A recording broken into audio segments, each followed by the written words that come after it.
Assalamu alaikum. Good morning, good afternoon, good evening, depending on wherever you are. My name is Tariq Khan. I'm clinical professor of leadership and marketing at New York University, and I'm also the president of Open Global. Those of you who may not know about Open is the organization of Pakistani entrepreneurs and professionals. We are a nonprofit global network with over 15 chapters around the world. We have a chapter in Canada, 10 chapters in US, a chapter in England, and 3 chapters in Pakistan. We have our presence in Middle East and every part of the world. The purpose of Open is to connect entrepreneurs and professionals on a favorable basis and create an ecosystem and build an organization for our next generation so they can be proud of us. Today, we are very privileged to have an eminent speaker, Mr. Abdul Razak Dawood. His introduction probably will take me in an hour, so I will save everyone of that, and you will find out through our conversation. First of all, on behalf of Open, Razak Saab, I'd like to welcome you and thank you for being a part of this session. The way we will have this conversation today is I'll spend the first 45 minutes having a fireside chat with you, and then we'll open up for questions. So I encourage all the participants to put your questions towards the second half in a Q&A or chat box.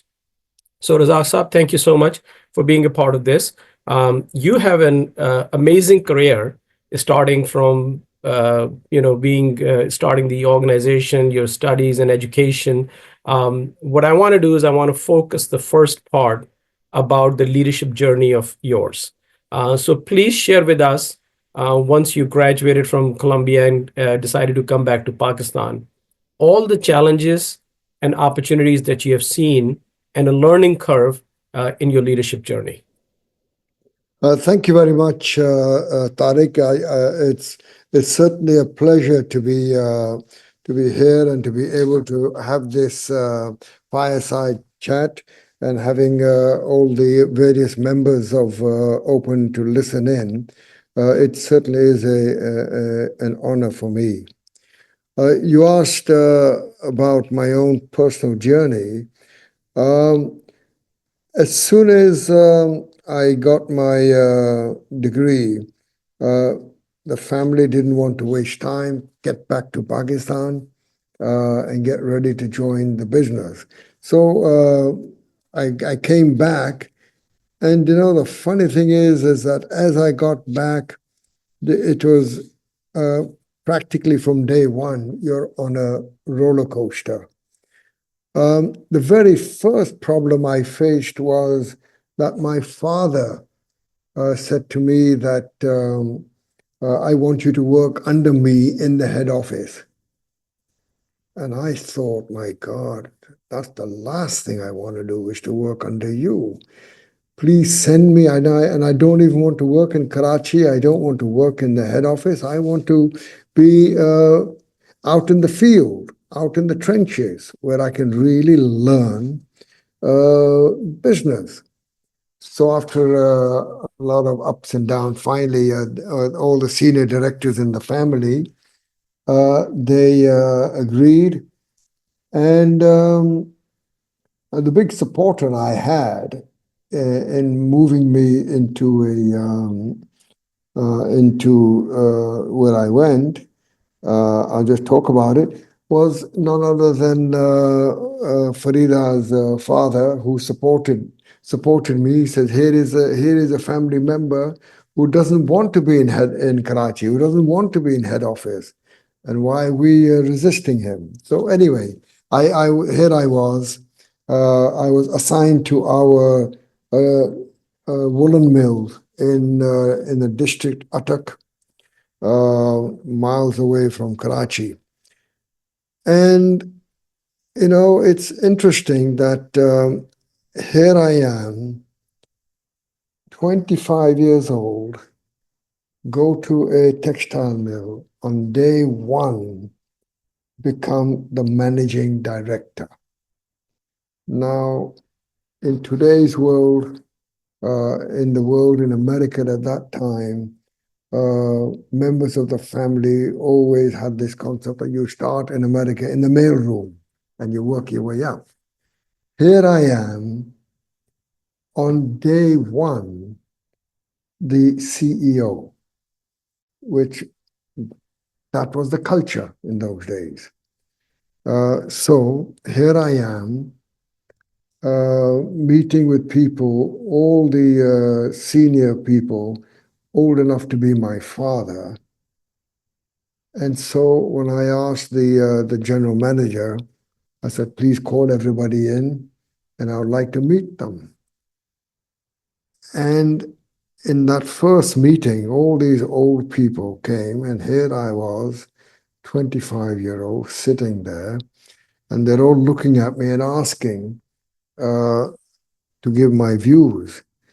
And so the only thing I could say was, I just said, I want to be very honest with you right up front. I haven't a clue how you weave a cloth. I don't even know how you spin a yarn. I don't know how you finish a cloth. So I want to be upfront, but I promise you, I will work very, very hard, and I will learn, and we will work together. And that is my promise to you people. We'll work as a team. And he says, you must be wondering, what can I put on the table if I don't know anything about? What I can put on the table is what I've learned at Columbia on production processes and marketing, on MIS, it used to be called MIS in those days. And I can give you what I've learned at the business school. And we started working together, and it was a wonderful arrangement because I was listening, learning all the time. Went around the factory, meeting them individually, and making them feel that yes, here was somebody who was willing to learn. And so, in 6 months, we had a lovely bonding. And to me, I fell in love with the place, the people, the workers, and the opportunity to upgrade their living standards, to build a schools, to put sports fields there, and get everybody to come together. The children, the wives, the management staff, the workers. And it was a lovely, beautiful environment. And certain things that I learned at Columbia, I started implementing them in marketing, and I suddenly realized that Pakistan doesn't know marketing. So it gave me a golden opportunity to do things which were not being done in Pakistan. So it was a absolutely exhilarating experience, and we brought new ideas, new products, new way of doing things. Brought in new colors, brought in women from outside to help us, which women never had a role in the factory. So all of a sudden, we were manufacturing cloth. We never even dream of manufacturing a cloth, woolen cloth for the females. It's a huge market. And so activities picked up. So that was the really, really interesting. We had immense challenges, labor problems, this problem, but it was all, I loved it. Great. And unfortunately, 4 years later, I joined in 68, 72. The family had another big problem, or a bigger problem. That was in our fertilizer. That was in our joint venture with the Americans, Hercules. And the Dawoods and the Hercules, they had a completely different perception on management and way the companies run. And the senior directors felt that the only way to solve this is let transfer me from Larospor to Daud Hercules. So I was asked to leave, and it was a very sad moment for me to leave Larospor. I love the place. So here I was, within immediately told to pack my bags and leave, and I went. In Dal Hercules, it was a completely different set of problems. There was it was a partnership problem. How do you merge the culture of the Pakistani family and an American corporation? Americans live by the agreements, the wordings of the agreement. The Dawoods in the traditional Eastern way work on relationship and never worried about the contracts. And every time we said something, naturally the Hercules would say, yes, but clause number so-and-so in the agreement says this. So there was a difference. And it was my job to bring the two sides together and try to solve this huge problem.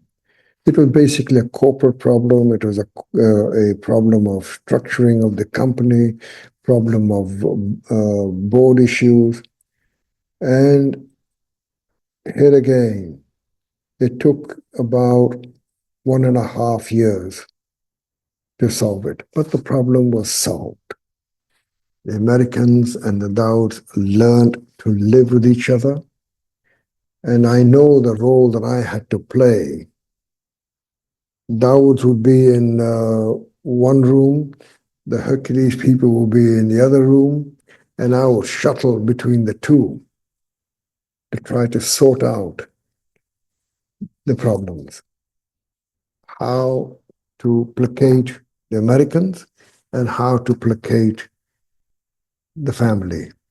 And I told the family that you went into a joint venture and you didn't understand your legal rights and how important the contracts were. And you signed an investment agreement, you signed the technical services agreement, you signed the know-how agreement, you signed a management agreement, and you didn't pay attention to, and the Americans naturally felt that once it's written, it's agreed upon.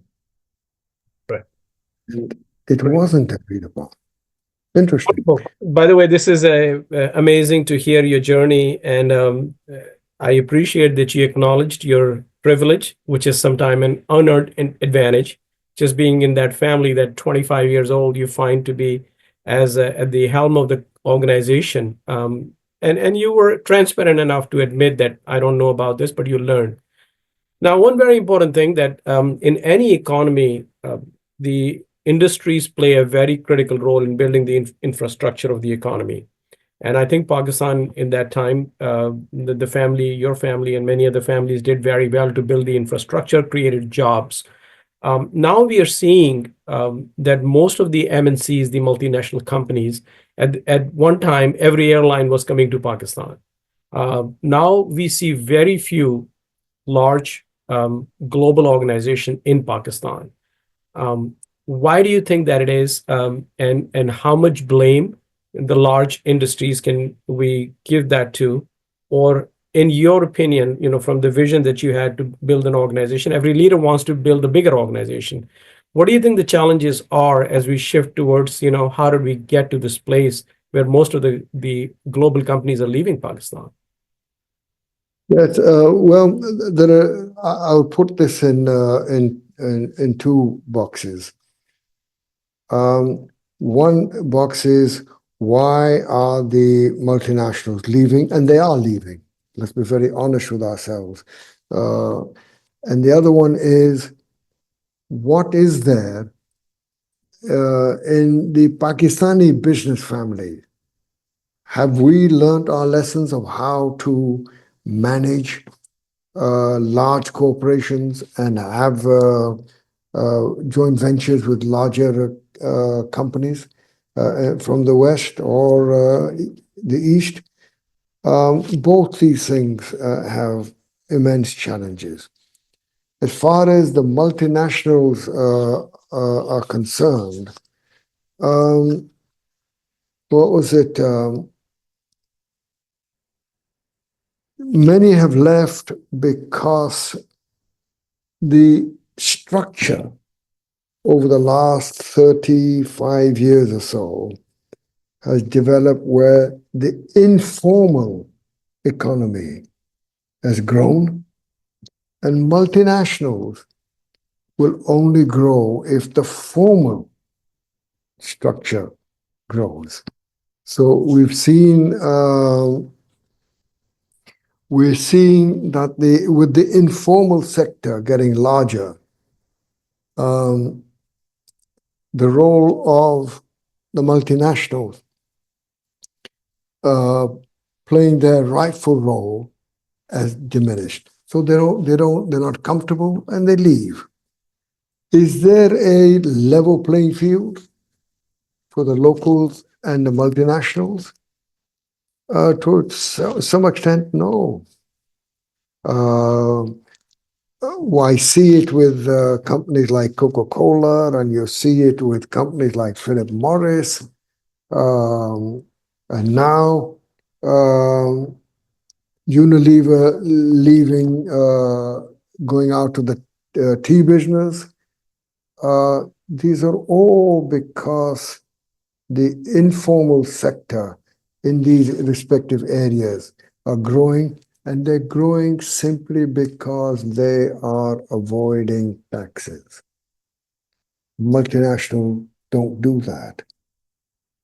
So the multinational space shrinks, and after a while they decide to go. The pharmaceutical industry has left in the largest number simply because the regulatory environment is not conducive for them. So they have left. Lots and lots of unnecessary um, restrictions on pricing, on price controls, and this controls and that controls on the pharma industry, on medicines and packing, and so many of them say, "Well, thank you very much. Um, we've got better opportunities in Africa or elsewhere, in Vietnam, Cambodia, or Malaysia," and they leave. Uh, so there is a problem. Um, People like Philip Morris and and British American Tobacco, they won't leave because of the peculiar nature of the tobacco business in the West. So they would not leave, but they're not happy with the situation, and I know a lot about that. Yeah. Uh, on the other side, our own corporate, this state Mia mentality has yet still has to go, and until you blend in. Somebody like Babar Ali had no issues with this, so people would want to go in with them. Uh, it's The Pakistani business houses have a lot to learn to bring uh, joint ventures in. That's where the So a problem is. follow-up question on this, and I'm going to keep it focused. Let's say, for example, textile. which was something that you had your strong fingerprints on. We have lost a competitive advantage to even our neighbors like Bangladesh, that is, one of the largest exporters in the region. How did that happen? We have a workforce. We are one of the most youthful nation in the world, with 65% of our population under 30. Where have we failed? And collectively, we have failed. Obviously, the blame goes on the industrialists as well, and the population, and the people who run the governments. So, in your opinion, where do you think we dropped the ball? And is there a possibility of really coming back? What was it? There is a possibility of it coming back. Let's look at textiles from a comparison between Pakistan and Bangladesh. Bangladesh certainly had some advantages over us in the sense that because they very tactfully and cleverly kept the least developed country status much longer than they should have. And so because they were classified as the least in the least developed countries category, they were allowed duty-free access right across into Europe and into America. And that was the advantage they had. But to their credit, they used it very, very well. And their local business people were able to pull in the big names, the big brands to come to them, and I would say full mark to them. They had that advantage of duty-free access, and they took it. We did not have that same duty-free access. We had duty-free access, but in a far limited area. Bangladesh had it opened right across. So that was an advantage. Also, we did not, our textile walas did not concentrate on value-added products. We were the largest exporter of yarn, and we were happy to do that. We were exporters of gray cloth. We were happy to do that. We never went into garments. It's only now in the last 5 to 10 years that we've now started to move into that area. So it was I would not blame anybody other than our own textile people. I don't think they were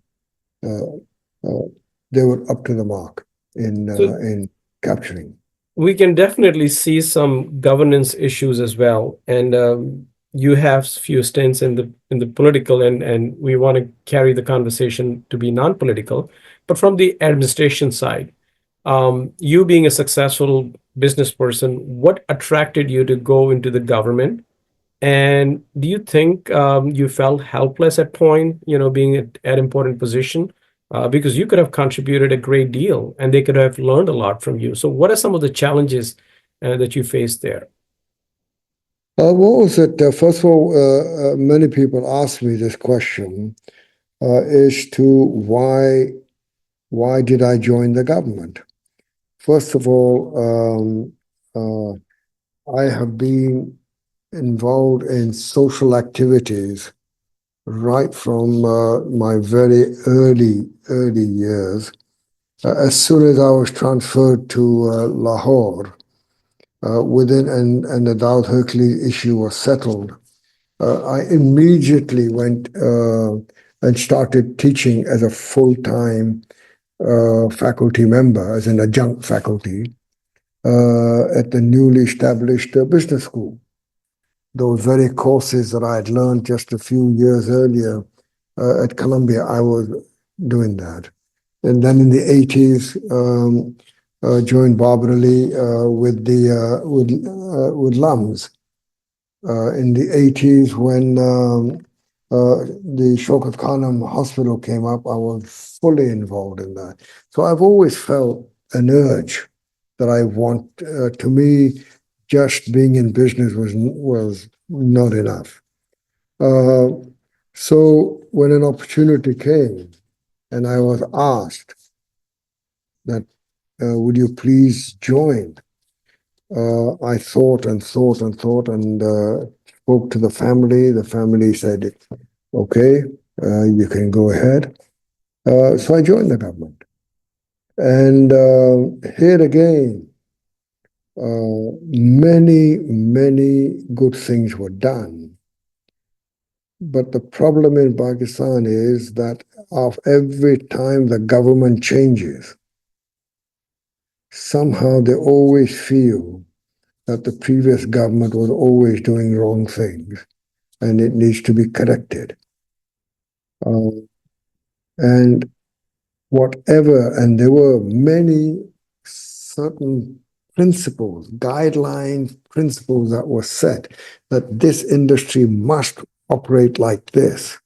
This industry must operate like this. They were put in, but very shortly, all those principles started to, one by one,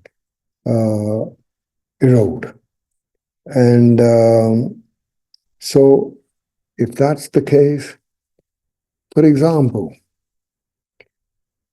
Pakistan is the highest tax collector at the custom stage. We are a country that collects most of its revenue at the custom stage. Around the world, it's not done like that. With the lowest in the West, in America and in Europe. Then it moves on to Japan. They are higher. Malaysia is higher. India is higher. Bangladesh is higher. And the highest is Pakistan. And the more enough studies have been done that the higher revenue you raise at the custom stage, there's a more anti-export bias you're in, because you're supposed to refund all that. And you never refund it for 6 months, 8 months, 9 months. Right. Okay. And we broke this down. Yeah. We brought it to a much lower level, a more sensible level, which started to indicate that now export can build up. But very soon it broke because the high pressure of revenue. So before I move to the philanthropic work that you're doing, I have one more question. As you mentioned that you were a faculty member as well. I have, for some reason, I've never worked in Pakistan, although I've stayed connected with Pakistan all these years. But I do go back and I do visiting lectures at LUMS and IBA. When I was teaching there, I was very curious because all my professional career has been spent in the US. I wanted to compare the talent in Pakistan, the managerial and the leadership level. Now you have worked with them, you have managed them, you have led them up close and personal. From the talent perspective, we have seen that Pakistan is doing phenomenally well all over the world. The success rate is not so high in Pakistan. So please share your thoughts on the talent quality and what are some of the gaps that you see and what can we do to really create the world-class workforce? Well, you see, if first of all, Pakistan must go through massive reforms if we want to put our economy in an environment where people who are smart at business, they can perform and they can grow. We don't have that environment in Pakistan at this moment. What is the IMF conditions that they're putting in? They are putting in these very conditions that I feel it's good. that the IMF is putting these conditions on us to widen the tax net, to bring the duties down in a certain structured way, to bridge the gap between the informal and the formal economy, to be able to not you're stuck with revenue, so you tax the formal sector more. The more you tax the formal sector, the more the informal sector becomes attractive. So we get ourselves in these vicious situation, and we've got to be able to move in those directions. And right now, the government is doing it too slow, too little, and it's all being driven by the IMF. I would rather like to see it be done because we, the government of Pakistan, wants to do it. It's not because it is being forced to do it by the IMF. And I see that this is the type of change. It's happening, but slow and nowhere near at the pace that we should be doing to get ourselves out of the difficulties. And that's the thing. Yeah. Okay. So now we want to shift to our important discussion about giving back. And personally, as a student of leadership, I pay less attention on what a leader made or accomplished, but more on how a leader is giving back, which is really impacting the economy, the society, and the whole network. I would love to learn about Bard Foundation and want to hear from you how you're giving back to the community. Obviously, the foundation started by you and your wife, Bilkis Dawood. Please tell us about it and what made you pick up the areas that you have picked up. So there is so much to do in Pakistan. There is healthcare, there's education, there is sports. I mean, the list is very long. But please share with us your vision that you see in terms of giving back and how you're making a difference in that. Well, one has always felt very strongly about giving back. And to me, giving back, as I just mentioned, started in the 70s when I started teaching. It was, to me, a giving back whatever knowledge I had picked up at Columbia, I was giving it back. Then we used to give it. We used to give, as I did in LUMS, in a very substantial way.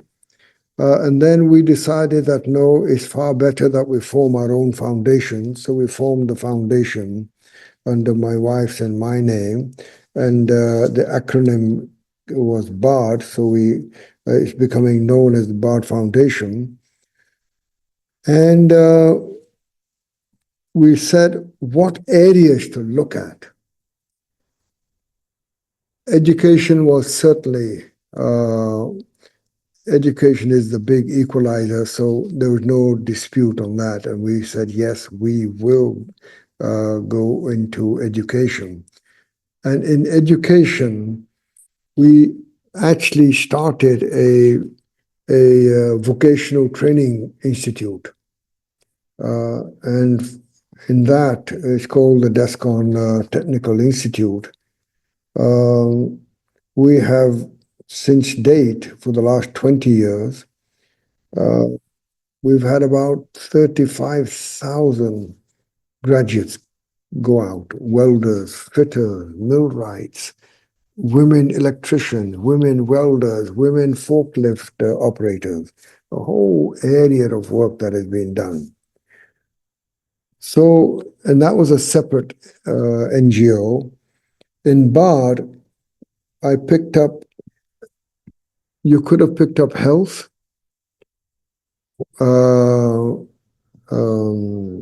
orphanages, old folks' homes, uh, sports. I felt that sports was an area which is another equalizer. If somebody may not be good in academics, but he's good at sports, through sports he can become, uh, he can change his circumstances. So I said, why not go for sports? We have not touched health. And the main reason why we have not touched health is simply because many, many people are willing to give to the health sector as opposed to others. Many people, cancer, this, they do give it, and people have gone forward with it. So we said, okay, let's keep away from that. And we have now moved in sports, and although we've been at it pushing hard for the last 2 years, we have had some success. The impact is nowhere near what we dream about, because we only concentrate at this moment on individual sports: squash, table tennis, badminton, mountaineering. Individual sports we're willing to support. Let's get that sorted out, and then we'll move into the team sports: volleyball, basketball, football, getting into the bigger games. So we picked up a boy who, a school dropout. He's climbed all the top 14 mountains in the world, and he's achieved it. A lady didn't know anything about mountaineering except the fact that she loved the mountains. She's climbed 11 of those, and we're now going to fund her for the balance 3. We had successes in squash, the 3 sisters. We've had, it's so nice to see a young boy from Bahawalpur. Is now only, he was 13 years old, and he went to the British Open and won in his category. So this is giving us hope. Right. But we have to build a system. I think it's very important, because I kind of like your approach, because the whole nation is after a single sports of cricket, which is more often more disappointing than usual. And we don't focus on these, the Arshad Nazeems are very sporadic and, once in 75 years. But I will go back to squash. Now, that's a sports, an individual sport that one time Pakistan dominated through these khans, right? And the latest ranking, I believe we are at 239 now in the world, from 1 to 239. Is there a possibility of us going back to at least the top 5 or number 1? I do feel there is a possibility, and that is exactly what we're working at. It's we are stronger in the younger ages, but once the players get older and go past the 19 and get into the senior category, we seem to drop. And it's all because we don't have the ecosystem. Training, skills, health, nutrition, mental strength. It's now that I've gone into it and I've looked at manuals of how people train, it's a science. It's now sports and developing sports, and the whole environment. It's just phenomenal. We sent a young girl, a tennis player. She's today in Florida at the IMG facility. And I went there to see it because I wanted to know that what is our girl going to go into, what environment. And what they showed me, it was mind-boggling. Uh, it is a science now. They're checking all aspects of your development, including mental strength, teaching them leadership. Uh, how can a person in Pakistan with a weak ecosystem ever match those? That is what I want to build up. And in squash, we are actually talking to some people in America Yeah. to collaborate with them. And it's because it's only through collaborating that we can put our collective resources to really build up squash. And I'm quite hopeful that you start seeing better results in the We'll be coming year. opening up for Q&A from the audience, but I truly um, endorse this idea of investing into individual sports. And I think when investing into young girls, sometimes can be far more promising as their commitment. And I think Pakistan needs this, right? Because we have, over 50% of our population consists of women, and these young girls don't have the means. So when you gave example of a young tennis girl being in the US playing, I think that could be the future and the hope of Pakistan. So which is wonderful. And I'm so happy that you're really investing into this. Let Now, me just give you one example, another example, which is something else. One aspect is to develop world beaters, getting people to go up and let those people become role models for others to follow. We are in collaboration with a NGO out of Canada. It is a Canadian NGO, which says, which is called a right to play. Their philosophy is every child has the right to play. So with them, and they've given us the manuals, we use their manuals, we go into schools. Their philosophy is not to build champions. Their philosophy is through sports, let them learn teamwork, leadership, how to lose, how to work together with people, how to discipline yourself. And we've started now by going from school to school, and that is another whole world of how to use the resources to bring sports into the curriculum of our schools and universities. okay. Now I open up for question and answer, and people can jump in. And the first question is coming from someone who himself is an accomplished leader, Mr. Malik Sarwar. He comes from banking and a friend of mine as well. I know he's in Pakistan right now. He lives in New York. He has multiple questions, so I'll give you all of them, and you can quick. They are short question.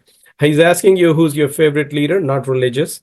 A book that you recommend, and a business book. Your favorite hobby, and last question is interesting. What makes you smile? Um, what was it? As far as you asked about the books I read. Yeah, Um, books. to me, the best books that I've read is I'm a big reader of management books, and books like Good to Great, Good to great. books Yes. like Force Ranking. Uh, these are all hi-fi. There's so many books, and it's all talking about leadership, and it's so wonderful to see. What I liked about Good to Great is comparing two American corporations and why one succeeds and the other doesn't over a span of the company must be around for 100 years. And the lessons that are learned on bringing out leadership wisdom, it's phenomenal. What Yeah, I was the teach other? Jim Collins in my classroom as well in leadership, and he's phenomenal. Jim Collins is, his work is amazing. Yeah. Absolutely amazing. And one can, there is just so much to learn. The other one that I loved is the book on Toyota Way. Ah, yes. Toyota as a company, oh my God, the principle, those 14 principles that they put in that book of how to be, and here was Toyota teaching the American corporations on how to manufacture cars and their ideas. These are phenomenal. Great. The second question comes from Shiraz Suleiman in Toronto. And he's asking, sports is a great way to open up a country. How can we contribute? In sports, Yeah, or helping you with your mission. honestly, there are many areas of you can help. And I can give some examples. We need this just through right to play. We've gone through schools, and all the schools we go to are in the least privileged areas. These are kids, boys and girls, right at the bottom of the social strata. And when I go to the schools, because they're ex-government schools that have been given to the private sector, private NGOs, like Citizen Foundation, Care Foundation, they have space available, but they don't put up, and there's no facilities. If we, Bard Foundation, could team up with people, we can put facilities up for them. It will be us. And because there are so many schools requiring facilities, it requires money that is beyond Bard. If we had help from overseas Pakistanis, it would be phenomenal. We can transform very quickly and put them into 50, 60, 100, 200 schools. And these schools would have a basketball, a volleyball, and they've got the land. Those that don't have the land, we won't do it. That's one area. The other area is exactly what we're doing with our potential partners in America on squash. That can be replicated in so many other areas. And I honestly feel there are many areas of activities that we can build together. We don't have enough resources. The size of the problem of building sports facilities is too great just for myself to handle it. I'm going around people here, but if overseas Pakistanis, if they came forward, oh my God, it will be just simply phenomenal. I think there is a call to action right here. If any Openites or anyone who's listening to us, and we will share this recording as well, if they want to partner, please contact us, and we'd be happy to put them through the Bard Foundation and Doubts Up. There is one more area which I would really where I need help from outside, it can't be done in Pakistan, and I'll tell you what it is. Casa Foundation and ourselves are working together. Uh, India has been able to do this very, very well, and we have not. What it is there are lots of skills, craftsmen, particularly women, in the rural areas that have some skills. I have gone to see their products. Products are coming along. They need better quality, they need better productivity. The good news is that these women, the money goes into their hands. So we're empowering women. But the problem is they need outlet in Europe, in America. And that's where, if there are Pakistanis who have warehousing facilities, who are doing trading, and they can add this thing on as another stream in their trading. If there are any Pakistanis who, and doing it as a business, I'm not saying as a just pure philanthropy. Yeah. Philanthropy, we will do at our end. Right. They must do it as a business. If we get people to come to us, it will be I think phenomenal. there are many opportunities, and probably offline I'll have a conversation with you, because so many open members, we go to Pakistan, if they can visit you and we can see the work. So it can open some, unplanned doors and create a business opportunity from a opportunistic point of view. And also many of us give back. There are some vocational training, because we have subject matter expert in virtually every category. So I see a lot of opportunities us together. I'm going to go to next question from someone else that I know very well, and who himself is a very accomplished leader, actually based in Lahore, Dr. Ali Jawa. He's asking, what are your thoughts about various incubator and accelerator for startup businesses in Pakistan? Are they effective? Before I go back to you, I just want to share a quick story with you that 2 days ago, I arranged a visit with Open. We had 18 NIC, National Incubation Center directors from Pakistan, who were visiting US under USAID. That was approved last year, obviously, who visited. So I hosted them at NYU Leslie Entrepreneurial Lab. And these 18 directors spent almost half a day with us, and I showcased our students. And they were simply wowed to see the work that we were doing. And I think I see a lot of opportunities working with them. And I'm opening at least NYU, which is the largest private university in America, to do some partnership. But I would love to hear, because when I visited the LUMS Incubation Center, I was simply amazed to see the incredible work these young Pakistani people were doing. So what's your thought on those? We've been working on this at LUMS. We have a good facility at LUMS. I honestly feel that getting involved more with Open, I think the opportunities are there. Many, many Pakistanis are.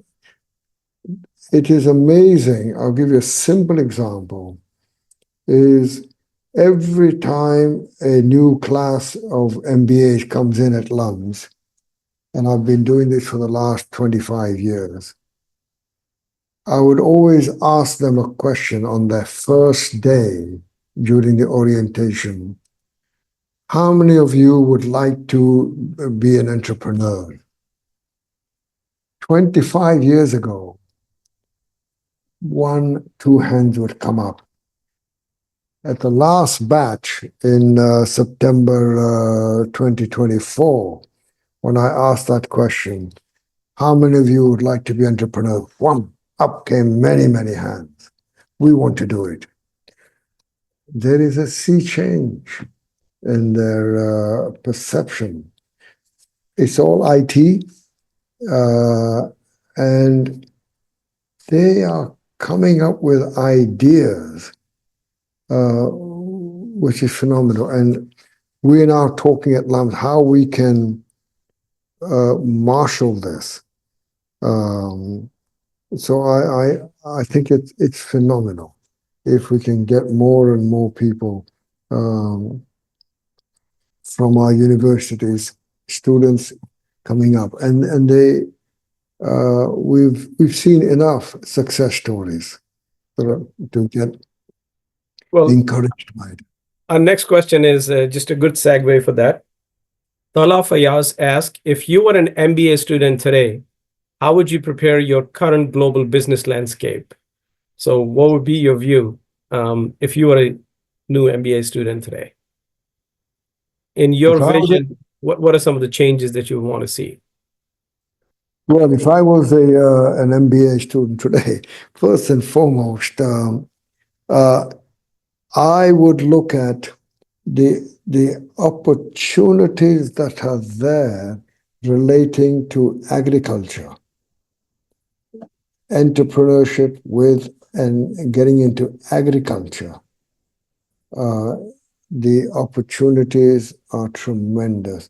We ourselves, as a group of company, we have backed uh, companies, youngsters who have gone into agriculture, providing technical services, providing drone services to the farmers, providing uh, certain types uh,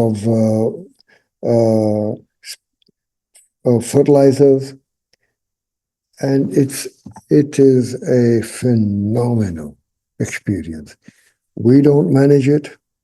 We are just investors. And you see people coming in, uh, and um, to me, that is an area which we would love to see more and more people, youngsters, MBAs coming in. Okay. It is, I'll take the last question from Kiran Pervez, and she really appreciate you being here. And her question is that she was impressed by the MNC discussion with you. The question is that what might be evolving in the US today is the rollback of the government foreign assistance. And she's asking Mr. Dawood, in what ways do you think the informal sector is well placed to fill in the void? What are some of the challenges in the process that you see you would specifically like emerging leaders to step in and provide? So obviously the government input and intake is becoming less and less, not only in Pakistan but globally, and I think there is a trust deficit as well in many countries with the government. What do you think the private sector can do to really revive the economy and make the country or the economy more competitive? I think one of the, when you see some of the things that are happening now, where the government has moved away the crutches given to various industries, particularly textiles, with them, the fact that we were forced by the IMF to remove those crutches, and our business people are still surviving. And now the exports have started to move up. I feel that a new era of where competitiveness will depend on your own marketing and your own business skills as opposed to um, relying on crutches given by the government and make us all inefficient. Uh, those days, and I can now see those days are going. If the government just sticks to it and doesn't buckle, you get adverts coming in every day, particularly from the textiles. Help us, help us. The government has not moved. I hope the government will not move and let them go through this period. And they'll get out of it. Yeah. Many countries have done it, and they will learn it. So we are almost on the top of the hour, but I would ask you a question, and if you can respond in 30 seconds. This is the last question from Mushtaq Khan, who's our Open DC member. How can Pakistan scale up tourism as a source of revenue and foreign exchange, considering that we have breathtaking nature and scenic locations? Tourism.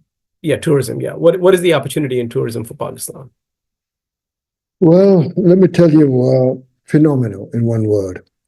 Because our own example, somebody came to us and said, you have an investment arm in your company.